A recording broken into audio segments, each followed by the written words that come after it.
Fashion की नगरी Paris, भाई यहाँ पर तो ना परफ्यूम के भी म्यूज़ियम्स होते हैं।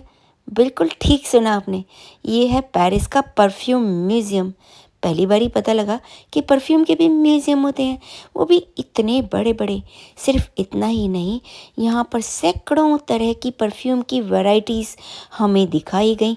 बताया गया कि किस तरह फूलों से परफ्यूम बनाया जाता है।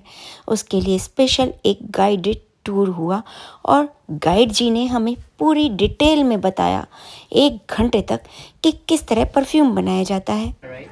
There are a lot of spices there. You use a lot of spices for food, for cooking. But in modern industry, perfumery industry, we use it for perfume. A lot of different ingredients from all over the world, from different continents. But here, zoom in, France, Grasse is here. Grasse is a tiny city, world capital of perfume. In Europe, traditionally, we make perfume from floral scents, from flowers, not like today. This is our factory in the south of France, in Grasse, and these are 5 typical French flowers, from jasmine, orange flower, mimosa, rose, and violet, and also lavender. Okay, many different kind of flowers blossom for the whole year of in France. Depends on the climate. Okay, in France, in the north and the south, there are different climates, but they produce many different kinds of flowers for the whole world, for the whole year. And here is the world map again. So we import different kind of ingredients from all over the world nowadays to make perfumes. And please follow me. Let's have a look about how. नींबू और संतरे से भी perfume बनाया जाता है और फूलों से भी परफ्यूम बनाया जाता है।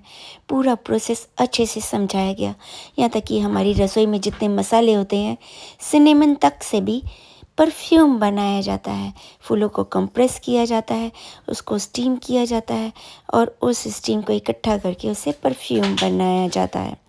ये बहुत ही अच्छी तरह डिटेल में पहली बार लाइफ में सुनने को मिला, देखने को मिला और समझ में भी आया। Oil and water is very different. Oil always floats on the top, so we can collect the essential oil easily like this way. उसके बाद आया इस परफ्यूम म्यूज़ियम का बेस्ट पार्ट।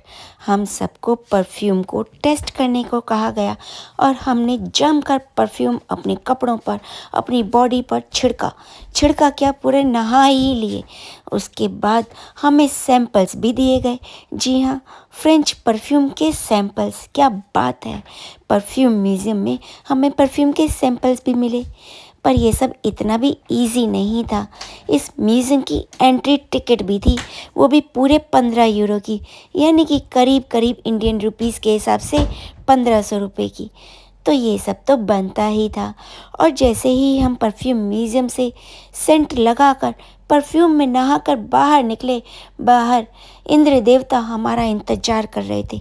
चमाचम बारिश हो रही थी और हमारा सारा का सारा परफ्यूम इंद्र देवता ने धो दिया। परफ्यूम लगाया, वो भी बिना पैसे दिए, इतना सारा, चलो धो दो। और इंद्र देवता ने बारिश कर के हमें अच्छे से भिगो दिया और हमारा सारा परफ्यूम, जो इतनी मेहनत से बहुत खुश हो के हमने लगाया था, सारा का सारा धो दिया। और हम सब ठंड में ठिठुरते हुए जाकर वापस बस में बैठ गए और अपने टूर ऑपरेटर से पूछा, भैया अब कहाँ चलना है? अब हमें सेंट नहीं लगाना, परफ्यूम म्यूज़ियम नहीं ले जाना, वरना इंद्र देवता हमें फिर से नहला देंगे। इतनी सर्दी में दांत कँपा रहे हैं। जून के इस मौसम में भी पेरिस में दांत कँपा रहे हैं। ठंड हो जाती है जी जब बारिश होती है। चलिए घर चलते हैं, यानी होटल।